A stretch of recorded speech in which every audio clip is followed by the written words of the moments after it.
ಮೊದಲಿಗೆ ರವೆ ಇಡ್ಲಿ ಮಾಡೋ ವಿಧಾನವನ್ನು ಹೇಳಿಕೊಡ್ತೇನೆ. ಮೊದಲಿಗೆ ಒಂದು 2 ಕಟೋರಿ ಅಥವಾ 2 ಸಣ್ಣ ಲೋಟ ರವೆಯನ್ನು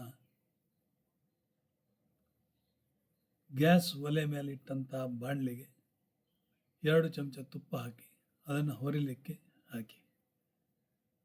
ಓಕೆ, ಅದರ ಜೊತೆಗೆ ಕರಿಬೇವು ಸೊಪ್ಪಿನ ತುಂಡುಗಳು ಒಂದು 15, ಹಾಗೆ ಸಣ್ಣ ಹಸಿಮೆಣಸು 1 ಸಣ್ಣ ಸಣ್ಣ ತುಂಡು ಮಾಡಿದ್ದು, ಈರುಳ್ಳಿ 1 ಈರುಳ್ಳಿಯನ್ನು ಸಣ್ಣ ಸಣ್ಣದಾಗಿ ಕತ್ತರಿಸಿ ಹಾಕಿದ್ದು, ಅದನ್ನೆಲ್ಲ ಜೊತೆಗೆ ಹಾಕಿ ಬೇಕಾದರೆ ಇನ್ನೂ ಒಂದು 2 ಚಮಚ ತುಪ್ಪ ಹಾಕಿ ರವೆ ಕೆಂಪು ಬರುವಾಗೆ ಹುರಿದ್ಬಿಡಿ. ಆಯಿತಾ?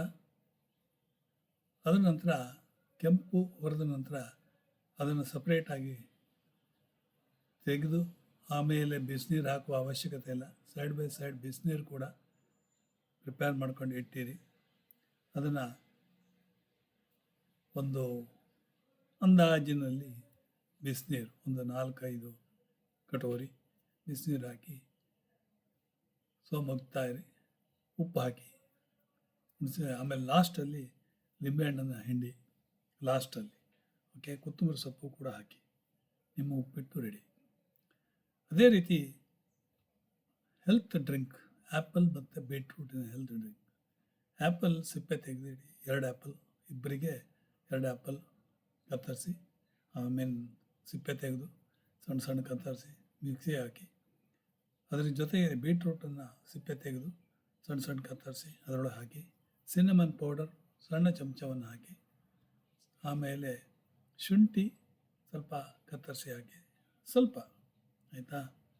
ಅದಕ್ಕೆ ಪೆಪ್ಪರ್ ಪೌಡ್ರು ಹಾಕಿ, ಒಂದು ದೊಡ್ಡ ಚಮಚದಲ್ಲಿ ಜೇನುತುಪ್ಪ ಹಾಕಿ, ಆಮೇಲೆ ಮಿಕ್ಸಿಯಲ್ಲಿ 1 ಲೋಟ ನೀರು ಹಾಕಿ ಸಣ್ಣ ಬರುವಾಗೆ ಮಿಕ್ಸಿಯಲ್ಲಿ ಮಾಡಿ.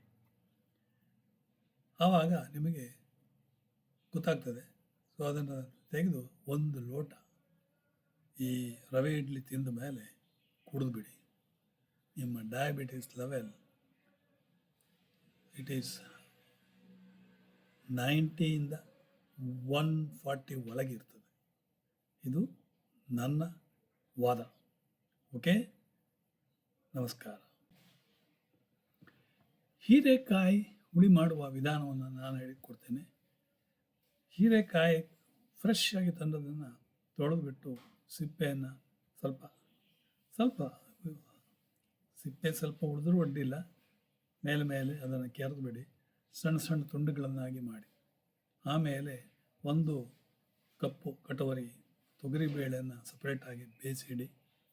ಈ ಹೀರೆಕಾಯಿಯನ್ನು ಒಂದು ಸ್ವಲ್ಪ ನೀರು ಹಾಕಿ ಕುದಿಲಿಕ್ಕೆ ಹಾಕಿ ಸ್ವಲ್ಪ ಬೇಯಲಿ. ಆಮೇಲೆ ಅದಕ್ಕೆ ಬೇಕಾದ ಮೆಣಸಿನಕಾಯಿ, ಕರಿಬೇವು ಸೊಪ್ಪು ಎಲ್ಲ ನೀವು ಹಾಕ್ಬೋದು. ಹುಣಸೆಹಣ್ಣಿನ ನೀರು ಎಲ್ಲ ಹಾಕ್ಬೋದು, ಆಯಿತಾ? ಆಮೇಲೆ ಕಾಯಿ ಹೆರೆದದ್ದನ್ನು ಒಂದು ಅರ್ಧ ಕಡಿ ಸಾಕಾಗ್ತದೆ. ಅರ್ಧ ಕಡಿ ಕಾಯಿ ಹೆರೆದದ್ದನ್ನು ಮಿಕ್ಸಿಯಲ್ಲಿ ಹಾಕಿ ಅದರ ಜೊತೆಗೆ ಘಾಟಿ ಮೆಣಸು ಒಂದು 5 ತೆಗೆದುಕೊಂಡು, ಕೆಲವರು ಹುರಿದು ಹಾಕ್ತಾರೆ, ಕೆಲವರು ಹಸಿ ಹಾಕ್ತಾರೆ. ಅದ್ರ ಜೊತೆಗೆ 1 ಚಮಚ ಕೊತ್ತಂಬರಿ ಹಾಕಿ, ಅರ್ಧ ಚಮಚ ಮೆಂತ್ಯನೂ ಹಾಕಿ, ಏನು ತೊಂದರೆ ಇಲ್ಲ. ಅದರ ಜೊತೆಗೆ ಕಾಯಿ ಜೊತೆಗೆ ಅರೆದುಬಿಟ್ಟು ಸ್ವಲ್ಪ ನೀರು ಹಾಕಿ ಗಟ್ಟಿ ಅರೆದು, ಆಮೇಲೆ ಏನು ಮಾಡಿ ಅಂದರೆ ಈ ಬೇಯ್ತಾ ಇರುವ ಈ ಹೀರೆಕಾಯಿ ಜೊತೆಗೆ ಆ ಬೇಳೆಯನ್ನು, ಬೇಯಿಸಿದ ಬೇಳೆಯನ್ನು ಹಾಕಿ, ಆಮೇಲೆ ಅದರ ಜೊತೆಗೆ ಈ ಕಾಯಿ ಸಾಸಿವೆಯನ್ನು ಹಾಕಿ ಕುದಿಸಿ. ಒಂದು ಕುದಿ ಬಂದ ನಂತರ ಅದಕ್ಕೆ ನೀವು ಒಗ್ಗರಣೆಯನ್ನು ಕೊಡ್ಬೋದು. ಓಕೆ, ಒಳ್ಳೆ ಹಿಂಗಿನ ಒಗ್ಗರಣೆ ಕೊಟ್ಬಿಡಿ. ನಿಮ್ಮ ಯಾವುದು ಹೀರೆಕಾಯಿ ಹುಳಿ ಆಯಿತು ಅಂತ ನಾನು ಹೇಳ್ತೇನೆ. ಹೀರೆಕಾಯಿ ಹುಳಿ ಮಾಡುವ ವಿಧಾನವನ್ನು ನಾನು ಹೇಳಿಕೊಡ್ತೇನೆ. ಹೀರೆಕಾಯಿ ಫ್ರೆಶ್ ಆಗಿ ತಂದದನ್ನು ತೊಳೆದುಬಿಟ್ಟು ಸಿಪ್ಪೆಯನ್ನು ಸ್ವಲ್ಪ ಸಿಪ್ಪೆ ಸ್ವಲ್ಪ ಉಳಿದ್ರೂ ಅಡ್ಡಿಲ್ಲ, ಮೇಲೆ ಅದನ್ನು ಕೆರೆದುಬಿಡಿ. ಸಣ್ಣ ಸಣ್ಣ ತುಂಡುಗಳನ್ನಾಗಿ ಮಾಡಿ. ಆಮೇಲೆ 1 ಕಪ್ಪು ಕಟೋರಿ ತೊಗರಿಬೇಳೆಯನ್ನು ಸಪ್ರೇಟಾಗಿ ಬೇಯಿಸಿಡಿ. ಈ ಹೀರೆಕಾಯಿಯನ್ನು ಒಂದು ಸ್ವಲ್ಪ ನೀರು ಹಾಕಿ ಕುದಿಲಿಕ್ಕೆ ಹಾಕಿ ಸ್ವಲ್ಪ ಬೇಯಲಿ. ಆಮೇಲೆ ಅದಕ್ಕೆ ಬೇಕಾದ ಮೆಣಸಿನಕಾಯಿ, ಕರಿಬೇವು ಸೊಪ್ಪು ಎಲ್ಲ ನೀವು ಹಾಕ್ಬೋದು. ಹುಣಸೆಹಣ್ಣಿನ ನೀರು ಎಲ್ಲ ಹಾಕ್ಬೋದು, ಆಯಿತಾ. ಆಮೇಲೆ ಕಾಯಿ ಹೆರೆದದ್ದನ್ನು ಒಂದು ಅರ್ಧ ಕಡಿ ಸಾಕಾಗ್ತದೆ. ಅರ್ಧ ಕಡಿ ಕಾಯಿ ಹೆರೆದದ್ದನ್ನು ಮಿಕ್ಸಿಯಲ್ಲಿ ಹಾಕಿ ಅದರ ಜೊತೆಗೆ ಘಾಟಿ ಮೆಣಸು ಒಂದು 5 ತೆಗೆದುಕೊಂಡು, ಕೆಲವರು ಹುರಿದು ಹಾಕ್ತಾರೆ, ಕೆಲವರು ಹಸಿ ಹಾಕ್ತಾರೆ. ಅದ್ರ ಜೊತೆಗೆ 1 ಚಮಚ ಕೊತ್ತಂಬರಿ ಹಾಕಿ, ಅರ್ಧ ಚಮಚ ಮೆಂತ್ಯನೂ ಹಾಕಿ, ಏನು ತೊಂದರೆ ಇಲ್ಲ. ಅದರ ಜೊತೆಗೆ ಕಾಯಿ ಜೊತೆಗೆ ಅರೆದ್ಬಿಟ್ಟು ಸ್ವಲ್ಪ ನೀರು ಹಾಕಿ ಗಟ್ಟಿ ಅರೆದು, ಆಮೇಲೆ ಏನು ಮಾಡಿ ಅಂದರೆ ಈ ಬೇಯ್ತಾ ಇರುವ ಈ ಹೀರೆಕಾಯಿ ಜೊತೆಗೆ ಆ ಬೇಳೆಯನ್ನು, ಬೇಯಿಸಿದ ಬೇಳೆಯನ್ನು ಹಾಕಿ, ಆಮೇಲೆ ಅದ್ರ ಜೊತೆಗೆ ಈ ಕಾಯಿ ಸಾಸಿವೆಯನ್ನು ಹಾಕಿ ಕುದಿಸಿ, ಒಂದು ಕುದಿ ಬಂದ ನಂತರ ಅದಕ್ಕೆ ನೀವು ಒಗ್ಗರಣೆಯನ್ನು ಕೊಡ್ಬೋದು. ಓಕೆ, ಒಳ್ಳೆ ಹಿಂಗಿನ ಒಗ್ಗರಣೆ ಕೊಟ್ಬಿಡಿ.